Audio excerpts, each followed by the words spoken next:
Hey guys, I hope you're doing all right in lockdown. I so enjoyed doing the Peterson-Harris dissection the other day, which I hope you enjoyed as well. Part 3 of the beautiful Irrationality series. But no sooner had I finished editing that than the algorithmic gods were descending upon me again.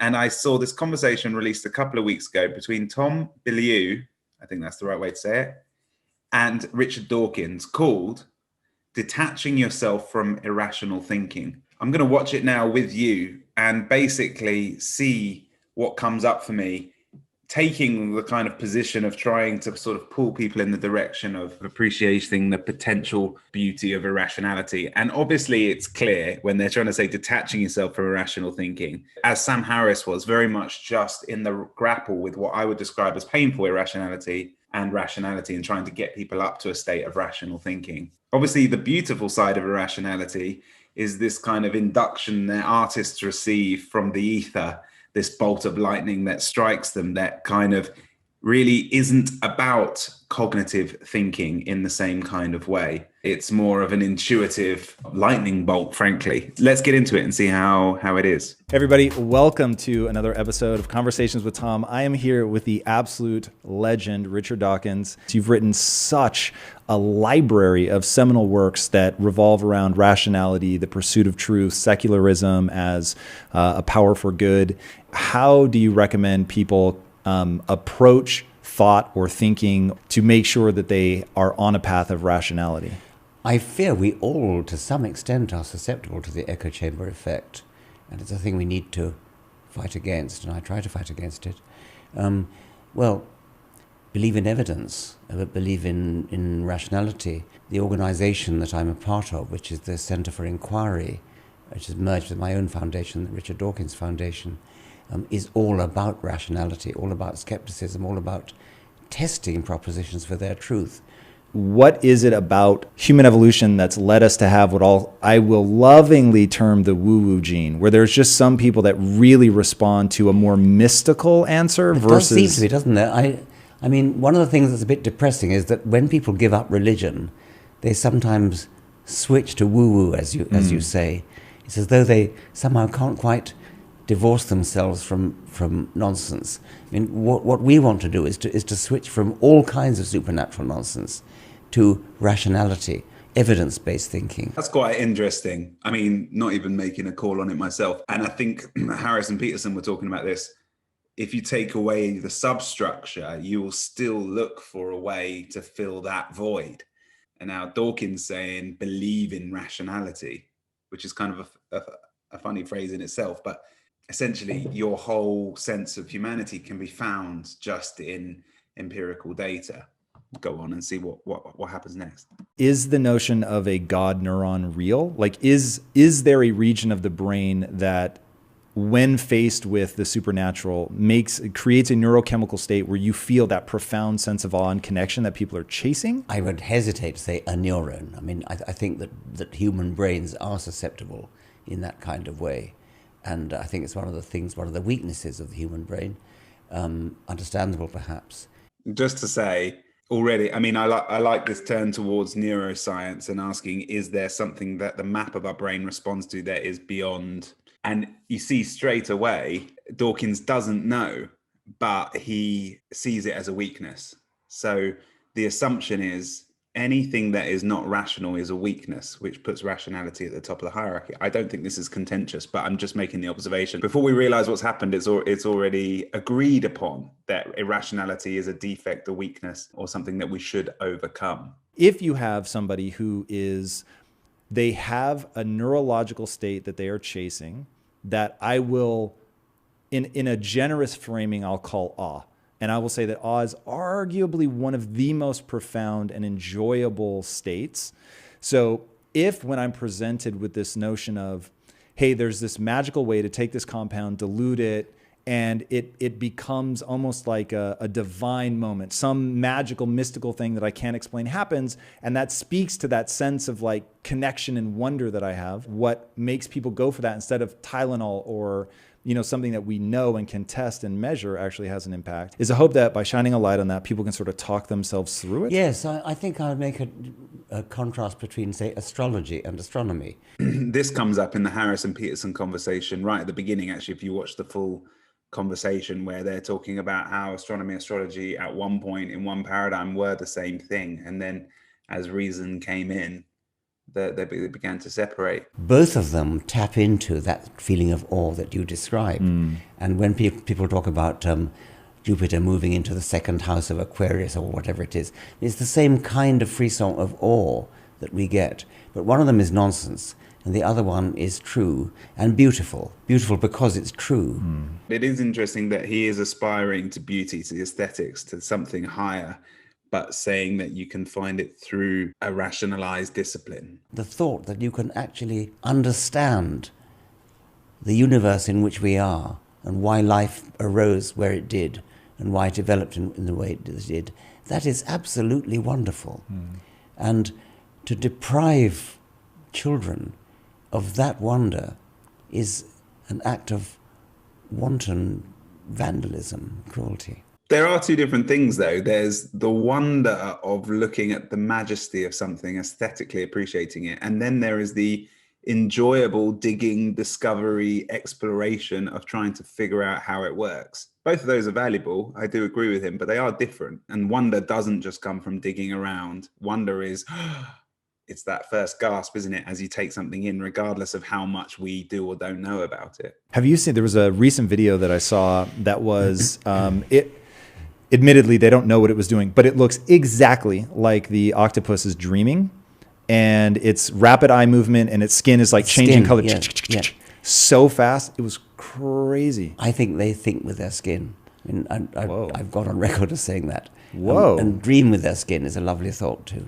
I love this guy, by the way. I've only watched him once before. He has a real energy and appreciation for life, and obviously sees it very open-mindedly as well. Do you have a mechanism, a metaphor that you use to really imagine time? I've heard you say, and I think this is so right, people just cannot conceive of how long a million There years are many. is. I mean, and they're all equally good, really. The one about making a clock be the whole of geological time. Humanity came on the scene 5 seconds before midnight, that kind of thing. Another one I like is you stretch your arm out and you say, the middle of my neck, my thigh, is the origin of life. And then my fingertip there is the present. The dinosaurs don't come in until about my wrist there. All of recorded written history is the dust in one stroke of the nail file. Our thinking is the only way forward is the one that is real. And whatever real is, then we need to get to real. Now, I couldn't agree more with that. Whatever real is, we got to get to real. But I accept that we are part of what is real. We create what is real next. This whole sort of rationalist way of looking at the world, I don't think really has anything to say about how we inject ourselves into that reality. This, of course, is the mission of the Centre for Inquiry and the Richard Dawkins Foundation, that we are out there to try to promote the real and truth and skeptical examination of evidence-based reality. And it's a very, very important mission because, as I said earlier, we are living in a time where reality is being actively distorted, and it's very important to counteract that. I want to pull in a video I saw last night, which is Art and Epistemology, Closer to Truth. When we think about epistemology, we're thinking about how do we know things or understand. One suggestion of this aesthetic cognitivism program is that certain arts help advance our understanding, give us maybe new insights that we wouldn't otherwise get. And for that reason, they're valuable. And it might happen because the arts encourage us to see things in a new direction that shift the schemas, the conceptual frameworks we have in our heads in new ways that then lead us to knowledge. In some cases, perhaps. They could lead us to folly as well. But I'm optimistic that under at least some circumstances, they push us to new understandings that then may lead to knowledge. So how would you test that from a cognitive science? Are there certain kinds of novel connections between ideas that we see people make in an experimental context after being exposed to a particular work of art? So I've got 3 different concepts that are out there that somebody is unable to see relationships among, and then they get exposed to some kind of work of art. Now do they see relationships that they didn't see before? So knowledge usually implies that, oh no, and this is true about the real world out there. It's very specific, and it's making claims about what really is. We could be saying, well, under what conditions does, say, exposure to arts or participation in the arts give us a framework for putting facts that we think we have together in a broader framework so that we walk away from it feeling like, wait a minute, I understand this better. I see connections that I didn't see before. I've got new questions that I didn't have before. I'm motivated to act in new ways that I wasn't before. What would that reflect back on the nature of art? Well, I think if we can conclusively demonstrate that engagement with the arts have these cognitive products, that they help facilitate understanding, that might give us more sense of why certain engagement with the arts has been valuable to humanity, why we keep supporting it, maybe why we should keep supporting it. Because that understanding, creating broader frameworks for hanging the facts together, right, is instrumental in us generating new questions that we can then scientifically test, new insights that might drive and motivate our behavior, so inspire us to live better lives. All of those could be products in one way or the other of the arts. And reflecting that art then is more than just personal exaltation or pleasure or something, but really has a direct impact on cognitive function. That would be a significant development. That would be a very exciting development, that's right. And I would like to do this actually, to design a test where you show the impact of art on someone's ability to draw connections between things and therefore to be able to solve problems. Because the irrational can create inspiration, which can help improve rationality. And that, for me, for somebody like Dawkins, is the ultimate value of the beautiful irrational, the thing that generates the thing that somebody else can look at with awe, and that awe can generate connections which can lead to science and lead to improvement in rationality. But that relationship just isn't there because we're not studying it, and that's my issue here. Your laundry list of extraordinary books point at a life mission that you then echo precisely on your website. You just come out and flat say, like, I'm trying to bring the world to rationality and a more secular understanding so that we can move forward in a way that's productive. When I'm listening to Dawkins' life goal to bring about rationality, when you're speaking to people of faith, you're asking them to let go of something that has a value to them or a perceived value to them. For me, until you're taking them from something unto something else that's also, let's say, more valuable, it's very difficult value equation to square off. To give people a way to rehouse their faith into this place of irrationality that still allows them to connect to the world and the unknown in that way that turns off their thinker, I think is a wonderful thing and a necessary thing. In fact, I would be fascinated to look at the research about mental health problems and the full subscription to this rationality, because the amount of people I know that have given up their faith, that overthink everything and have a low self-esteem because they are believing this idea that every time they give into their emotions, they are being defective. I wonder if rationality as a supreme ethic for morality and identity is actually doing a number on our women, just broadly speaking, that kind of systemic and more nurturing emotional way of being. Easy to beat yourself up for not being sort of rational enough. I wonder what the research is on mental health amongst rationalists versus agnostics or strict theists. I'd be fascinated to know. What are things that you want people to take away in their daily life? I would hope that if they come to a scientific worldview, they would lead a better, more fulfilled life. I would hope that if they understand about life, about where they come from, where they themselves come from, I would hope that they would feel more satisfied with living because they know where they come from, they understand the world in which they live, the process that gave rise to them, That's what I would want to achieve. By why, I simply meant the causal chain that led to their existence. I didn't mean a purpose. Gotcha. Yeah. I That's don't, what, I was don't like, use the what? language of purpose. No. Yeah. If somebody were to ask you what's the meaning of life, what would you say? Well, I would say on the one hand, the meaning of life is propagation of your selfish genes. On the other hand, I would say you make your own meaning. And we all do that. And we lead a better life if we develop something important. I mean, if in your case you have a media company, and that's very fulfilling.